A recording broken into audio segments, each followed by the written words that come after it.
I know another guy who's got an opinion on it. That's Les Bowen, the great Les Bowen. He's set to join us right now here on Birds 365. Let's bring him on right here. I just read his article on PHLY about the potential retirement of Vic Fangio. Les, I know you didn't allow Vic to retire. How you doing on a Tuesday morning, my friend? I'm doing great, Xander. Thanks. How are you guys? Doing well. Good to see you, Les. Glad you got the camera issues fixed. We're glad to talk to you. So let's start with Vic. When Vic came in, we all knew it was a short shelf life. The guy's 67. He's going to be 68 in training camp. Right.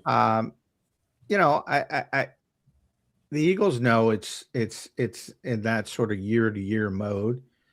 He was talking after the Super Bowl. He might have walked away on top. It would be very difficult to replace him. Well, especially at this time, with this timing. This didn't come up until a few days ago with Jimmy Kempski's report first. And, you can't replace him right now. I mean, there were 147 jobs open all over the league, and they've all pretty much been filled. And this would not be the time to do. And I think Vic knows that. I think we kind of found out about this after the whole thing was over. But it would. That's the thing. You knew coming in. You're right. You knew coming in that he wasn't going to be here 10, 15 years or anything. But you didn't know he was going to be this good. In fact, I remember when he was hired, there was a lot of discussion.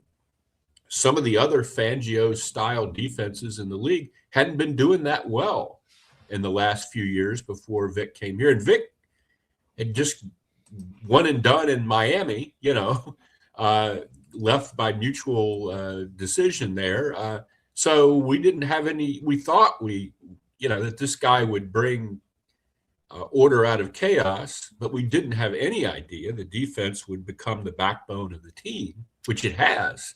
And now the idea of him retiring is a huge deal. And like I said, the timing at this point in February, that's not going to work. So I'm glad that he apparently has reconsidered. The last reporting I saw was E.J. Smith and some other people were saying, that the Eagles think this is behind them now and he's going to just go forward. And I sure hope that's the case. Yeah.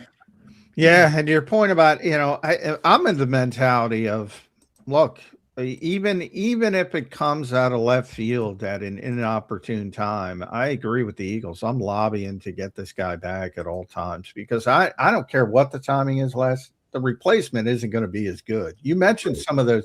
How many people have run Vic's scheme over the years around the league? The Xerox copy is never as good as the original, period.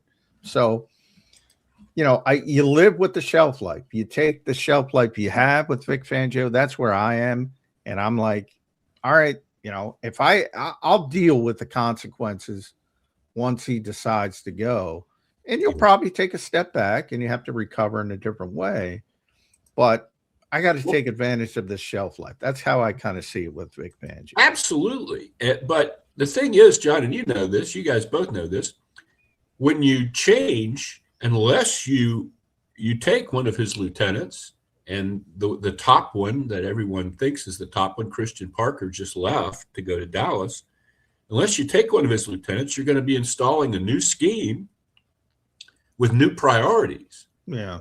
And that's a huge deal because they really have retooled in the image of Vic Fangio over the last few seasons, with all of the emphasis on linebacking, which has historically not been an emphasis here in 20 years. They've signed Zach Bond to a big deal. They drafted Jihad Campbell in the first round. They don't have, for instance, people were talking about bringing back Jim Schwartz. Jim Schwartz would not like this edge rush. That's what I mean. If we look at the two contingencies, do they believe this scheme is right if they don't have Vic? It was reported with Gannon, who would be that scheme, but then it was reported with Jim Schwartz, who really doesn't run anything. Schwartz runs. Maybe they can get Myles Garrett if they get Jim, though. That's my conspiracy. Maybe they're thinking about Myles. But that would be with the money and everything. I don't know how in the world they would do that, but I mean, we've been talking this offseason until this came up about a re-emphasis on rebuilding the offense, and you don't have resources to retool the defense right now, because it doesn't fit a new coordinator. That would be I was surprised with the gym stuff. I was surprised with the gym stuff because, to your point, I mean, completely great coach, by the way, Jim Schwartz, but completely different style of defense. And he's under contract, so I'm not sure. Obviously, he's not happy about getting passed over. Yeah. He had a hell of a year in Cleveland. And if you look at the options available in terms of, who's good, I mean, I think he's probably the best option out there. But like you said, and like I said, it's a different scheme. It would be really a huge change. Yeah, which maybe shows you that they're not, perfectly, committed to Vic's scheme without Vic. We'll see what ends up happening. Les, I'll stay on the defense while we're there. If we do get the good news, which I'm in agreement with you, I saw the recent report from E.J. Smith. I think Vic will be back. He doesn't strike me as a guy that's going to come back to you a couple weeks later. And, once he's on the horse, I think he's going to be on the horse. Right. So if Vic returns, we got 3 big free agents, Les. You got Nakobe Dean, you got Jalen Phillips, and you got Reed Blankenship. Maybe not everybody would classify him as big, but those are 3 starters on that defense. Which do you think return, if any, Les Bowen, of those 3 defensive free agents?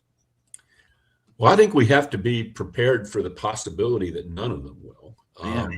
Great. I don't think there's much likelihood. It just depends on the market for these guys a lot, I think. I think a lot of the assumptions are, well, this will be a top of the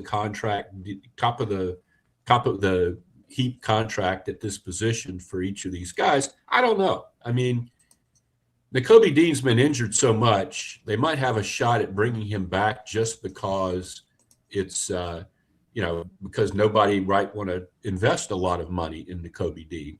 But I don't think they have a plan to bring him back. I think that's why they drafted Campbell. Phillips is a guy I would prioritize just because they don't have an edge rush. I know Phillips didn't put up huge numbers, but I thought he was an impact player. He's a guy that can play a lot of downs. He's young. I think he'll get better. I wouldn't pay him, Myles Garrett money or anything, but I would certainly. He's as good as anything you're going to replace him with, I think, in your price range. I would look at that hardest. Reed Blankenship is a nice player, and he'll leave a void, I think, leadership-wise and intangible-wise. But he was an undrafted free agent, and, it's not like you want to break the bank for his ceiling is limited. He's not going to be a perennial all-pro or anything like that. Again, what's the market for Reed Blankenship? I don't know. I think I would prioritize Phillips, but I think from everything I see, it sure looks like they're prepared to move on without any of the 3.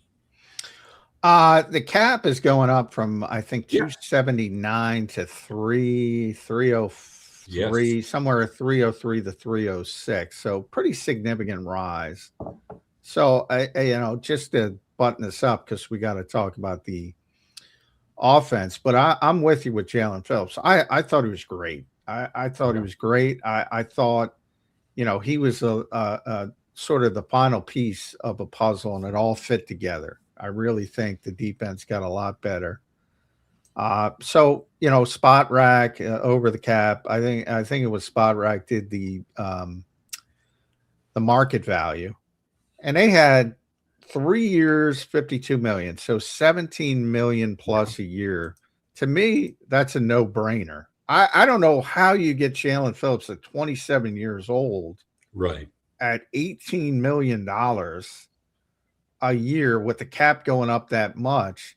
Is there a walk-away number for you, Les? I hadn't really thought about it, but maybe 20 a year. I don't know. It just depends on what's going to be out there. What can you do? Can you draft You don't have a high draft pick in the first round. Yeah, you got to get an edge rusher somewhere. If you Are you don't going to bring draft back- a great edge rusher in the 20s? Yeah. It's happened, but it's not likely. Are you going to go out and pay a lot more for another edge rusher that you like better?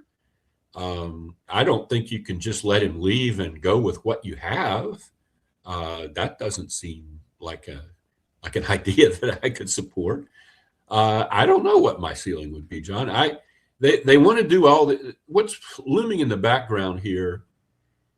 They don't have a huge crisis if you just look at what the contracts they have now and what they can do, but they want to re-sign all these guys, or they say they do, all these young defensive players, and to new deals, and we don't know what those deals are going to look like.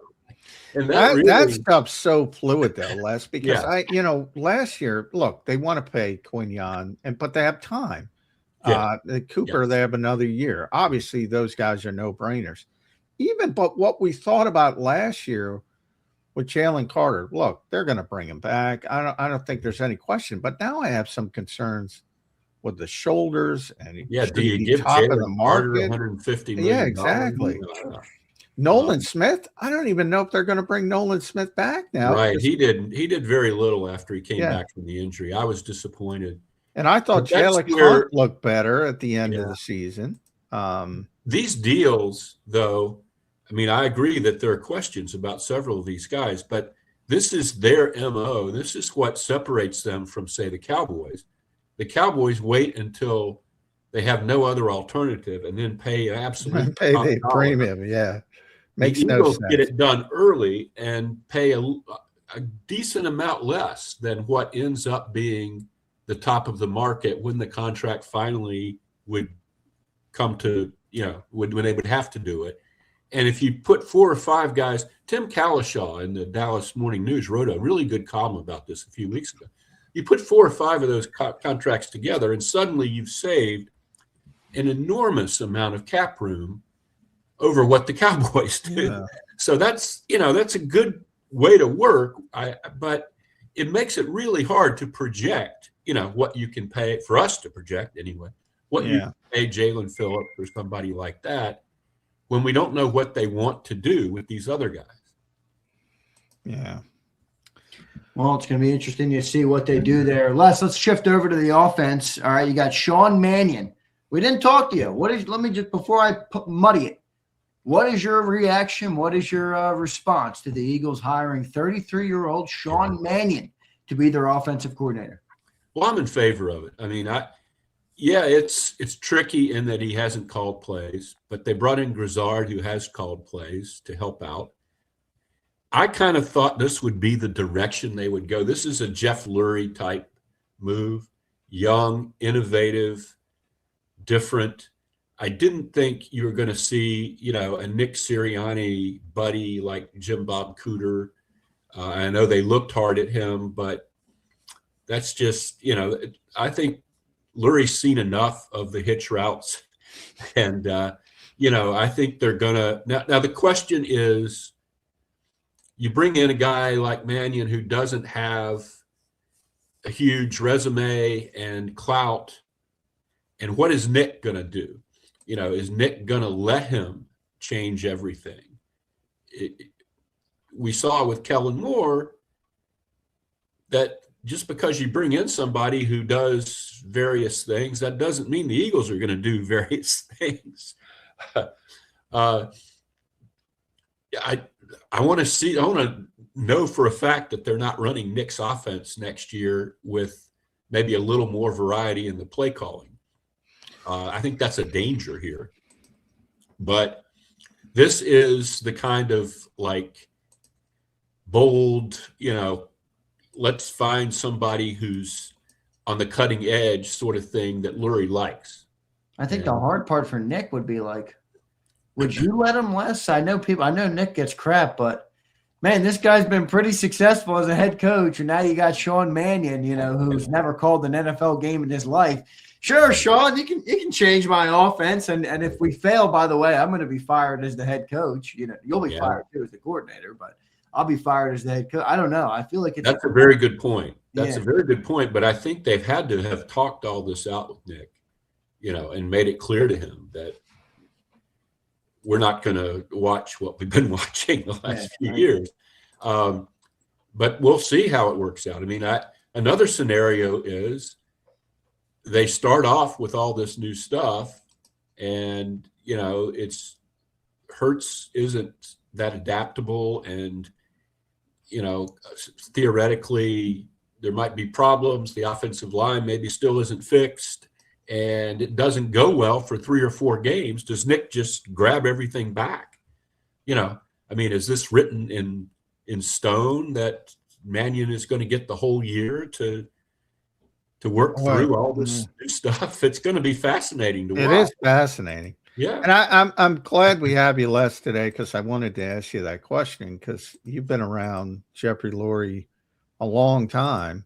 And I think I'll say this from this hire, from my perspective, they sure branded it like it was Nick Sirianni's hire. I mean, they branded, they hammered that home. Now, from my perspective, I start thinking about the end of Chip Kelly and Jeffrey's convoluted description of why he sent Howie Roseman off to the other side of the building was basically, and I'm paraphrasing, and you can correct me because you were there, was basically, I have to see what I have in Chip Kelly. I have to have him this responsibility to see what I have. I see, it's not apples to apples, but I see a similar thing here. That you have to give him enough rope to hang himself. Exactly. That's exactly what I wrote. Yeah. Giving him enough rope to hang himself.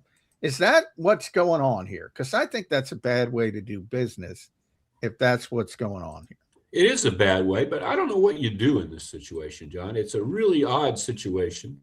As you guys mentioned, Nick's been incredibly successful record-wise, but we all know this offense is hit the dead end. It's not getting any better. And A.J. Brown is not going to produce if you keep him around, if you try to run this back. And you have to do something. And if Nick, I don't know if this was Nick's idea, really. I know what they said, but they say a lot of things, You mentioned Chip Kelly. The one thing I'll always remember is right before that last season started in 2015, Lurie gave a talk on the sideline at NovaCare.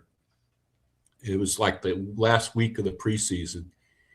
And the quotes were just, there'd been a lot of stuff written about Chip's leadership style and people not getting along and not communicating.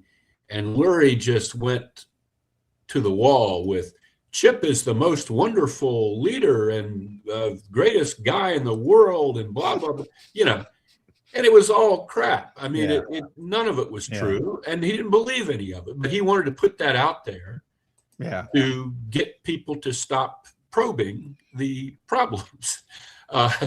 So I don't know what Nick's role in this hiring was. I think he had to be on board, obviously, for this to work at all. But his idea, I don't know. I've just focused on they branded it as his idea. Yeah. So that means they're trying to put the spotlight on him. And if this doesn't work, well, then you have. Oh, he'll be the scapegoat. Yeah. There's no doubt about that. But it will be, I mean, they're still going to have a good roster, I think. Lane Johnson's pending. That could change a lot of things. AJ doesn't buy into the new guy. That could change a lot of things. But if you assume those two pieces are back in functioning order, then there aren't a lot of excuses to not have a good year. I mean, I don't know what gets you fired this coming season. With Chip, it was a losing season after two 10-6 seasons. The Eagles having a losing season at this point would be a heck of a thing. If they don't have Lane and if they don't have AJ? Yeah. I could see, I mentioned before you came on, I mentioned our buddy Jimmy Jimmy Kempski's dumpster fire series, Yeah. which I always enjoy. You can come up with some reasons that they have a bad season. Now you're right, personnel. Guys have to retire, guys have to be traded, and that might be unlikely. But I could see a path, and then it's strange to me. And last year, we've both been around for a while. There's that natural, like Jeff Stoutland's 63 years old. Yeah. You're bringing in a 33-year-old offensive coordinator. If things start to go badly, with no experience, and you have all these veteran assistants, and we don't know who's going to be back. There's going to be a couple new guys, but some of the core guys are going to be back. Maybe Jamal Singleton's back. Maybe Jason Michael's back. These guys have been around for a long time. Yeah. A lot of success. Even stuff like that. I think it is a bold move by the Eagles to go with Sean Mannion. Very bold. Yeah. And they're signaling this guy's a natural. This guy's a future coaching star. That's what they're signaling by this. Well, I think the people in Green Bay certainly feel that way. They were not happy to lose him at all. Yeah, it's true. They are not. It's almost it's a little bit of a similar situation to the Eagles in some ways. There are a lot of people there a lot of fans that would love to see LaFleur, hit the road, even though he's had a very successful record. Yeah. They're sick. They haven't gotten to the Super Bowl and won it the way the Eagles have. So there are a lot of people who felt Mannion was the brains of that operation. That's always the way. People thought when they had a little success this year, little pockets of success. I don't know if you saw it, but I saw it quite a bit. People would say, "Oh, Scott Leffler's doing it." Yeah. That's just the nature of it. Like the backup quarterback. Exactly. Be the other guy. So that part of it's baked in every NFL city, which is not always fair. But with the offense as a whole, and you brought it up a little bit, I think. Jalen Hurts is a unique quarterback. That's the word I use all the time. And I don't think he can run. I'm going to be blunt, Les. I don't think I'll phrase it this way because I get people upset. Why would you want Jalen Hurts to run a Sean McVay or a Kyle Shanahan style offense the same way as why would you want Matthew Stafford or Brock Purdy running what the Eagles do? To me, it's as simple as that. I have a very unique quarterback. I'm going to build around that quarterback. And if Sean Mannion's the coach that people think he is, I think he's going to be exactly like Kellen Moore. He's going to try to do some different things, but he's going to build around the strength of the quarterback he has. Yeah, I can say you make a good point. I would counter that with look at Brock Purdy. Is he that different stylistically from Jalen Hurts? He gets he gets some yards with his legs. Well, he's mobile, but I think have the greatest arm in the world. But you run a lot of different stuff with him. If the problem is that Jalen can't process stuff, which I don't really believe, then you have a huge problem. Going forward, he's 6 years in here. My point is this. Every year when they change a coordinator, we go through all this hand-wringing over all the different coordinators Jalen has had and all the hard time he's had trying to do all the 6 years in, he ought to be able to adapt. He ought to have seen everything by now.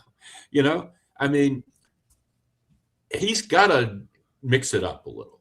Somebody's got to work with him. I don't know about various parts of the Shanahan McVay, wrinkles and routes and things so much, but somebody's got to really get him stepping up in the pocket, moving around the pocket instead of heading for the right sideline and flinging it out of bounds every third play. We're past that now. that doesn't need to happen anymore. They got to get that out of him. They've got to get him seeing things over the middle a little better. I think sometimes that's a height thing with Jalen. The offensive linemen the Eagles have are really huge, and he's not.